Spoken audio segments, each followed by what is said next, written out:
Iya, Islam kan di dalam ajaran Islam itu kan katanya tujuannya kan rahmatan lil alamin ya.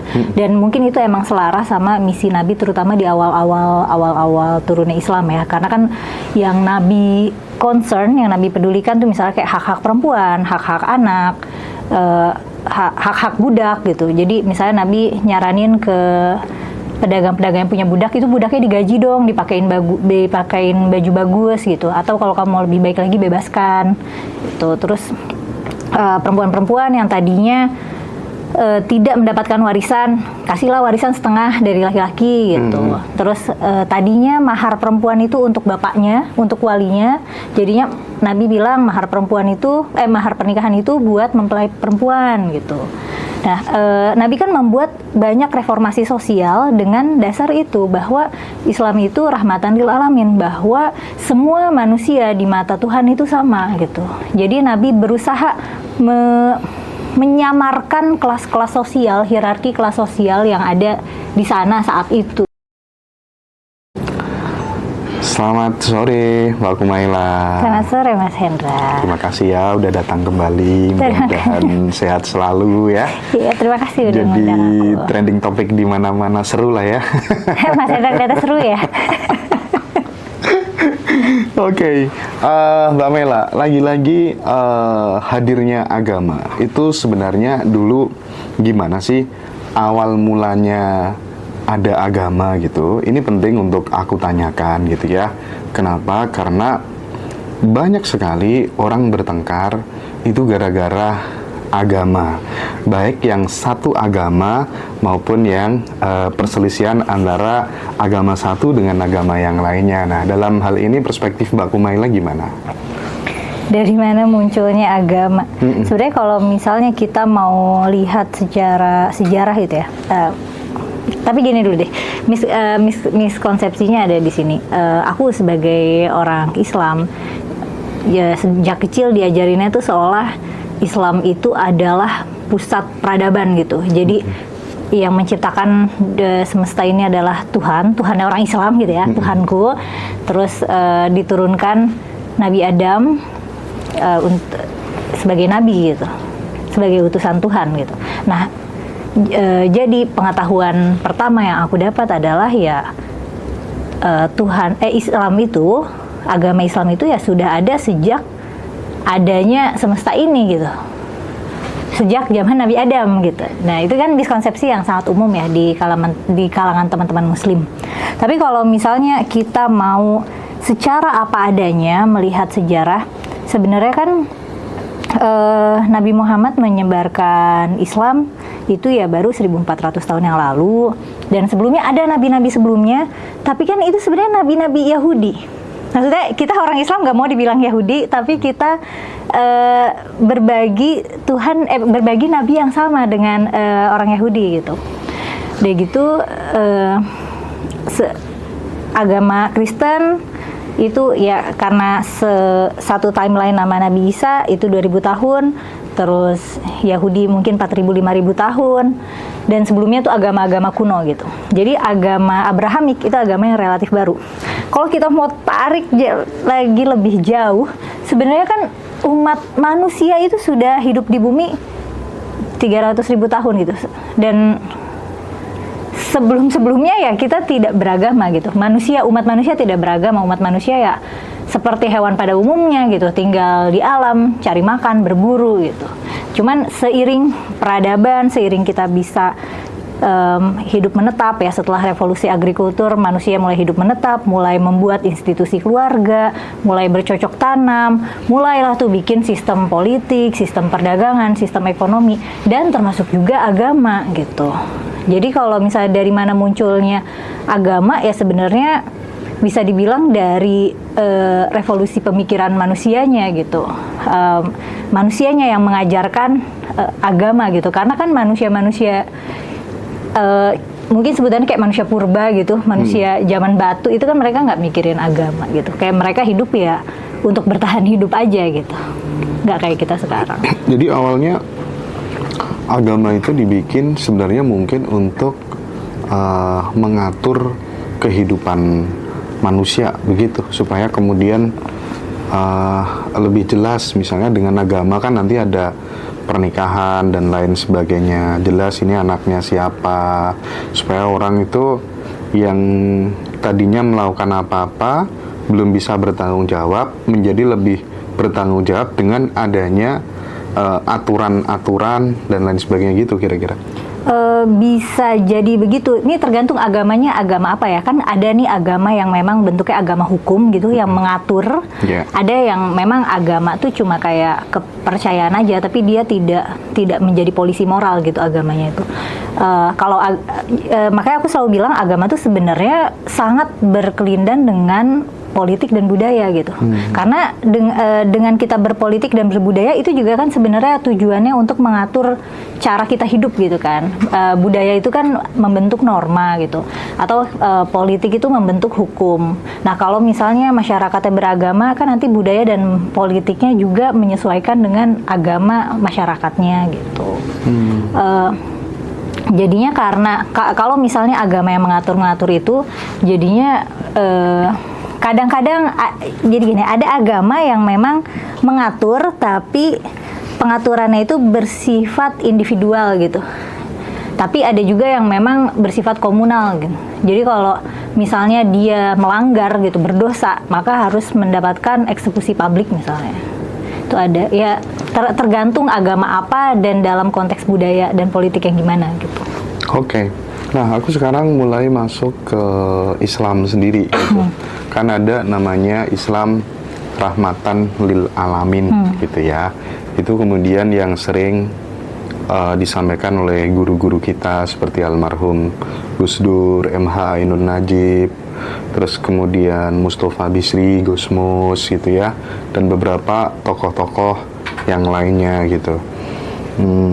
Nah, konsep rahmatan lil alamin itu yang dipahami Mbak Kumaila itu gimana gitu? Karena dengan konsep itu kan sepertinya itu kita itu senantiasa untuk mencari titik persamaan, bukan selalu mencari titik perbedaan gitu. Gimana Mbak Mela? Iya, Islam kan di dalam ajaran Islam itu kan katanya tujuannya kan rahmatan lil alamin ya. Dan mungkin itu emang selaras sama misi Nabi terutama di awal-awal turunnya Islam ya. Karena kan yang Nabi concern, yang Nabi pedulikan tuh misalnya kayak hak-hak perempuan, hak-hak anak, hak-hak budak gitu. Jadi misalnya Nabi nyaranin ke pedagang-pedagang yang punya budak, itu budaknya digaji dong, dipakein baju bagus gitu. Atau kalau kamu mau lebih baik lagi bebaskan gitu. Terus perempuan-perempuan yang tadinya tidak mendapatkan warisan, kasihlah warisan setengah dari laki-laki gitu. Terus tadinya mahar perempuan itu untuk bapaknya, untuk walinya. Jadinya Nabi bilang mahar pernikahan itu buat mempelai perempuan gitu.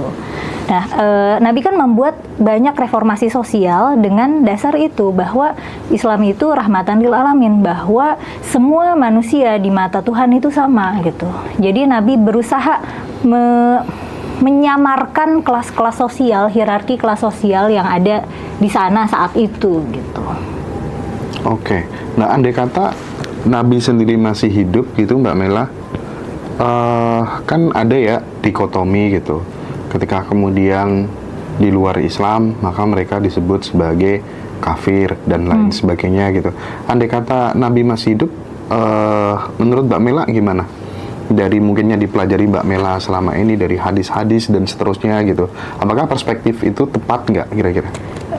Sebenarnya kan Nabi kan hidupnya panjang nih, puluhan tahun gitu, maksudnya berdakwah, dan Nabi punya konflik sosial sama orang non-muslim itu kan banyak nih kasusnya, dan memang ada yang berakhir damai gitu, atau kerjasama, atau bikin perjanjian, tapi ada juga yang akhirnya harus perang gitu. Jadi memang Nabi itu menyikapi itu selalu dengan konteksnya gitu, konteks yang dibutuhkan.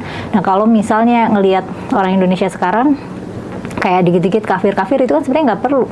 Kita kan nggak punya alasan buat berantem sebenarnya kan, karena kan kebebasan kita beragama dan beribadah harusnya kan udah dilindungi negara gitu. Jadi kalau misalnya ada saudara kita, ada sesama orang Indonesia gitu mau beribadah atau mau dia mengekspresikan agamanya, ya itu hak dia gitu.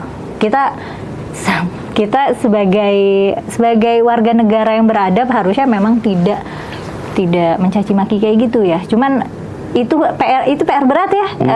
Kulturnya masih sangat kental. Aku juga nggak tahu gimana caranya. Oke.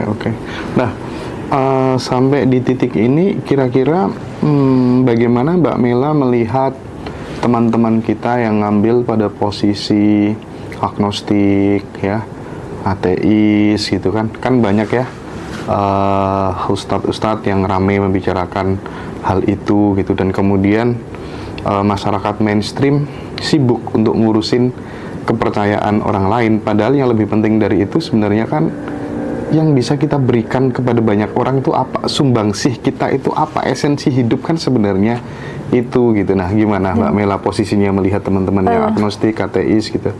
Untuk teman-teman yang agnostik dan semacamnya sih ya aku bisa pahami ya. Kenapa? Karena kan ini aku ngonten kan bikin forbidden question saja pakai pendekatan skeptisisme gitu, pakai pendekatan ragu gitu. Ya jadi aku bisa memahami orang-orang yang memang memilih untuk melepas imannya gitu. Dan itu kan wajar. Maksudnya itu bukan hal yang harus kita hebohkan. Dan aku juga bisa memahami kenapa ya banyak orang juga ingin mempertahankan imannya gitu, iman mereka masing-masing gitu. Pasti kan mereka juga punya alasannya masing-masing gitu, dan alasan-alasan itu bisa kita pahami. Tapi benar tadi kata Mas Hendra, yang penting kan sumbangsihnya. Coba misalnya Mas Hendra nih bikin apa ya, komunitas atau bikin perusahaan, Mas Hendra mau milih orang nih siapa yang ikut kerja bareng gitu.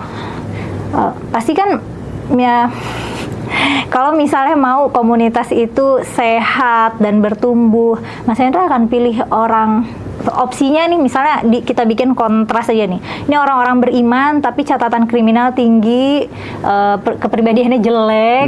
Udah gitu ada nih orang-orang yang ateis dan semacamnya, atau misalnya dia agamanya agama KTP, pokoknya beragama tapi nggak taat, tapi dia catatan kriminal bersih, terus mereka orangnya asik diajak ngobrol, bisa kerja gitu. Maksudnya naturally kita akan pengen membangun komunitas sama orang yang kayak gitu. Karena ya itu tadi kan masalah dia, apa yang dia percaya itu kan masalah dia. Baru jadi masalah buat kita ketika kepercayaannya itu termanifestasi ke perilaku yang merusak. Misalnya dia percaya bahwa anggaplah percaya membunuh orang di luar agama dia itu boleh gitu. Nah itu berbahaya. Tapi kalau misalnya dia percaya dia yang paling benar, dia yang dapat hidayah, ya kalau buat dia doang kan nggak apa-apa, nggak ada dampak kerusakan apa-apa gitu. Dan tapi bisa jadi juga nggak ada dampak baik juga gitu. Maksudnya itu buat dia doang gitu.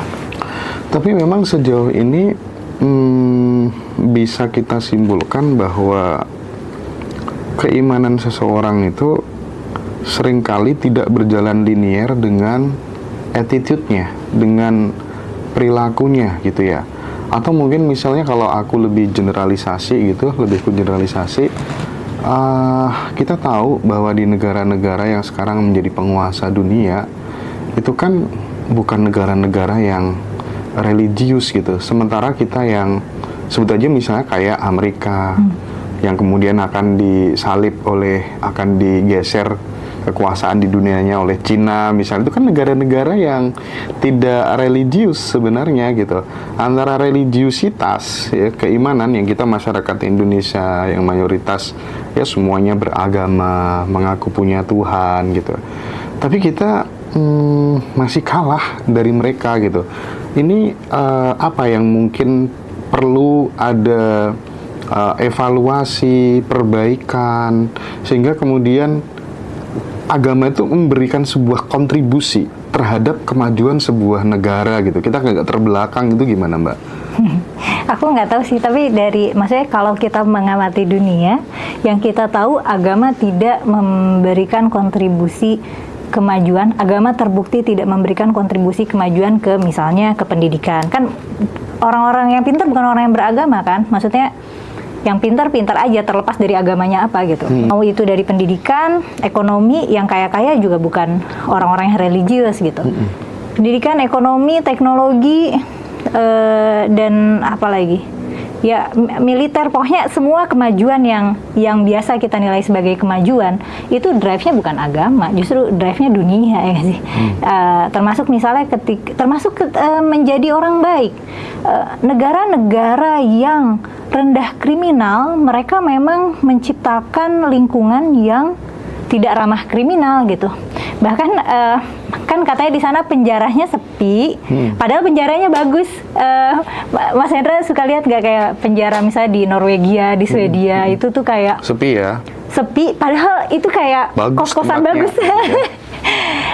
Dan mereka tuh rumah nggak ada pagernya, nggak ngunci rumah tuh ya biasa, dan nggak ada maling. Bahkan ninggalin anak itu di stroller, taruh aja di taman, terus si ibunya kemana dulu, balik lagi anaknya masih ada, dan itu biasa aja di situ. Karena ya gimana, nggak ada penculikan, nggak ada maling.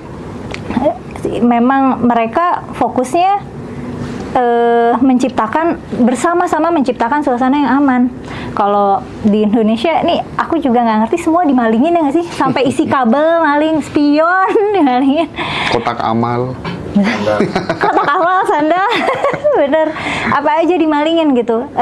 Jadi meskipun beriman, belum tumbuh kesadaran bahwa hal-hal itu ya nggak boleh karena nggak boleh, bukan karena dia beriman gitu.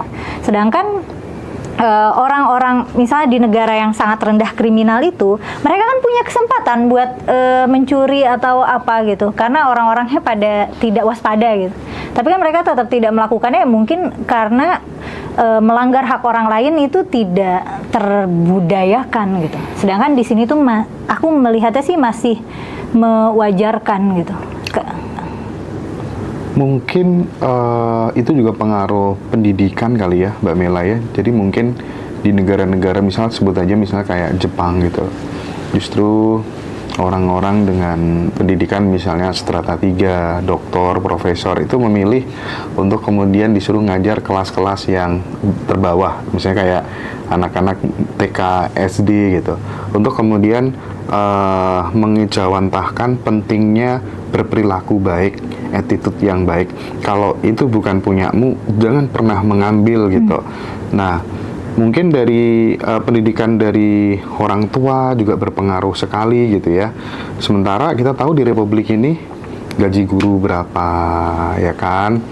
Penegakan hukum, lembaga penegakan hukum, sebut aja misalnya kayak kepolisian, itu pun juga kualitasnya seperti apa, track recordnya bagaimana, kita tahu sendiri. Penegakan hukumnya nggak menegakkan hukum. Nah, sehingga butuhlah yang namanya KPK lah, yang meskipun endingnya juga dikuasai oleh polisi juga akhirnya. Nah, ini mungkin tidak hanya soal agama aja, tapi faktor pendidikan menjadi penentu, ya nggak? Iya, menurut aku iya, karena itu tuh selaras loh, negara-negara yang tingkat kriminalnya rendah, negara-negara yang tertib, itu yang negara-negara yang leading di pendidikan. Kita mungkin yang paling dekat tetangga kita Singapura, itu kan paling perform kan secara akademik se-Asia.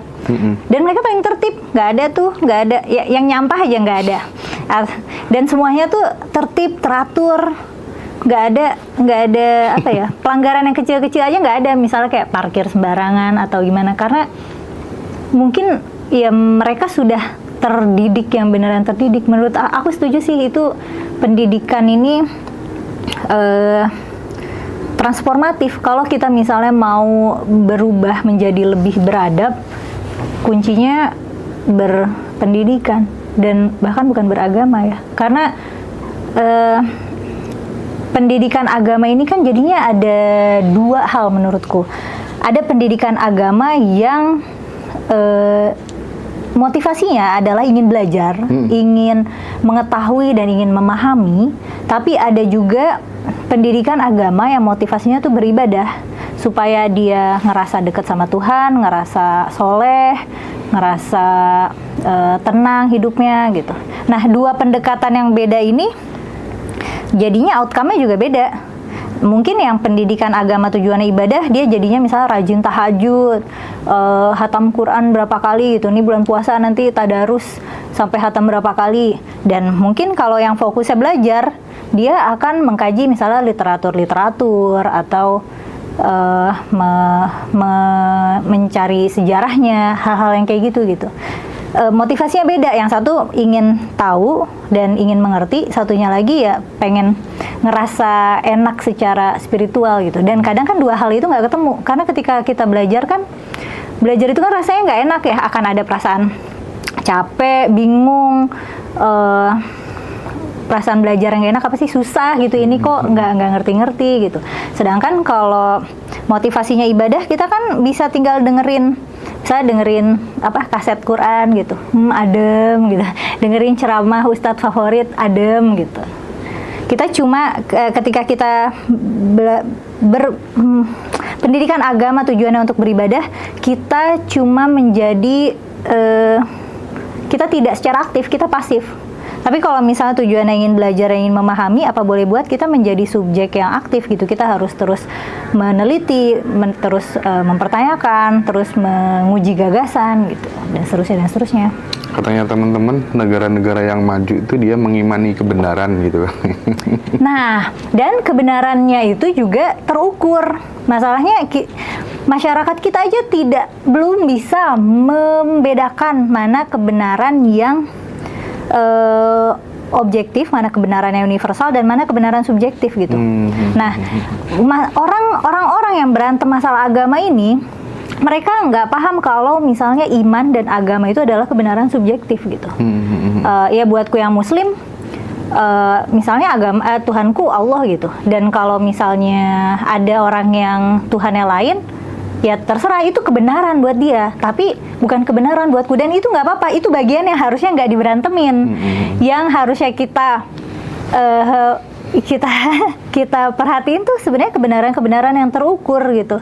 Ini kalau misalnya kita melakukan ini merugikan orang nggak gitu.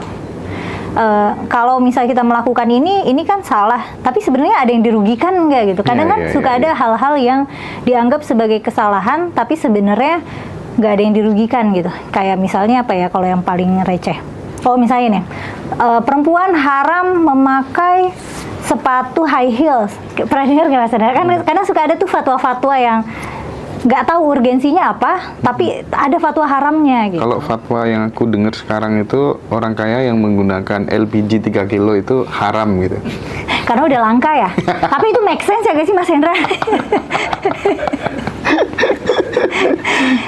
yang mampu untuk nggak beli LPG 3 kilo, jangan beli. Mbak Mela kan pernah ya, aku lupa ya, ngobrol dengan siapa tentang beragama sampai teler gitu ya. Oh iya, lucu ya. Mabuk agama gitu. Coba di breakdown gimana sih Mbak secara spesifik gitu, maksudnya Mbak Mela beragama sampai teler itu gimana? Aku analogikan mabuk, kita kan selama ini bilang kayak mabuk agama gitu. Nah, aku setuju tuh, emang ada orang yang mabuk agama gitu. Kenapa cocok dibilang mabuk? Karena ngomongnya ngaco, pikirannya kayak orang nggak jernih gitu. Terus tindakan-tindakannya juga ngaco. Kayak misalnya apa ya, yang belum lama. Oh ini nih, dulu tuh bukan dulu sih, mungkin tahun lalu di Solo mungkin ada festival kuliner babi. Terus di demo terus akhirnya gagal dan apa jadi tapi ditutup kain hitam gitu. Nah, orang-orang yang ngedemo ini kan nggak akan makan di situ juga gitu. Maksudnya mereka kan nggak diajak. Festival kuliner babi kan buat orang yang makan babi gitu. Kalau misalnya nggak suka babi ya tinggal nggak usah datang, nggak usah belanja gitu. Ngapain pakai demo gitu. Itu kan menurut aku kayak mabok ya. Kayak orang mabok. Ya udah biarin dia doyan babi. Kita juga nggak ngurus dia agamanya apa. Kalau dirimu nggak suka, ngapain harus mencaci maki sampai kemudian harus ditutup? Iya kan aneh juga ya Mbak Mela ya. Iya aneh. Masa itu kan justru kita melanggar hak orang lain gitu. Adalah hak kita untuk punya kepercayaan dan prinsip yang kita pegang. Dan tapi jangan sampai hak kita itu melanggar hak orang lain gitu. Dan sebenarnya kan makan babi itu tidak menyakiti siapapun, itu kan bisnis dan ada customernya gitu. Dan babi kan bukan bukan seperti narkoba gitu ya, misalnya orang makan kecanduan terus merusak generasi gitu. Oh ya, negara nggak ngelarang juga makan babi. Bener, dan separuh manusia di bumi ini makan babi gitu, dan mereka baik-baik aja, sehat-sehat aja gitu. Tapi nggak tahu di Indonesia ini banget ramai banget. Oh ini nih. Waktu ada konten kreator, ini masih babi lagi, jadi ada konten kreator dia bikin konten makan bakso afung kayaknya waktu itu, terus pakai kerupuk babi. Nah, terus rame tuh pada nuntut bakso afung untuk pokoknya marah-marah ke bakso afungnya. Padahal si customer itu, si konten kreator itu bawa kerupuk dia sendiri. Terus mungkin karena bakso afung ini dia mungkin PR-nya juga ya, untuk mendapatkan lagi trust masyarakat, mereka menghancurkan semua alat makan di cabang itu. Itu kan keputusan yang sebenarnya nggak perlu, tapi mungkin bagi mereka perlu menimbang masyarakatnya mabok gitu. Dan padahal kan menurut Islam juga kan najisnya babi kan itu tinggal cuci. Ya cuci pakai sabun. Sebenarnya sih cuci pakai tanah, cuman pakai sabun aja. Dulu kan nggak ada sabun gitu, nggak usah pakai tanah juga. Kalau udah bersih ya udah gitu. Dan itu sih yang bikin kelihatan mabok ya. Kalau menurut Mas Hendra yang paling kayak mabok itu kelakuan yang kayak gimana tuh? Aduh, malah aku yang ditanya. Tapi aku paling nggak suka itu contoh ya, ketika kemudian ini kan sebentar lagi kita akan mendekati bulan puasa, bulan Ramadan gitu ya. Kita tahu dulu banyak kan ormas yang frontal gitu ya, terlalu kanan banget, merasa paling frontal benar itu sendiri. Yang depannya front berarti ormas.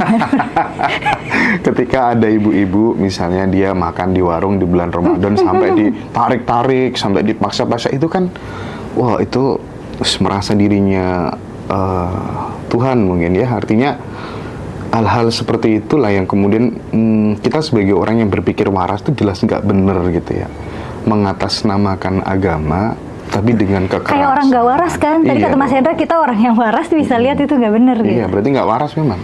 Karena kan karena mabuk. Iya, mabuk. Jadi nggak bisa berpikir jernih.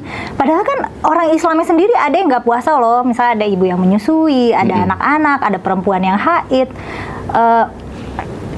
Ada warung tetap buka tuh. Orang Islam jadi customernya juga nggak apa-apa gitu, nggak semuanya puasa. Jadi pakai ditutup coba. Dan mereka beraninya sama warung-warung kecil. Iya. Coba misalnya mereka ke mana gitu, ke Pacific Place, ke Imperial gitu. Ke Imperial gitu. Iya, beragama sampai teler gitu.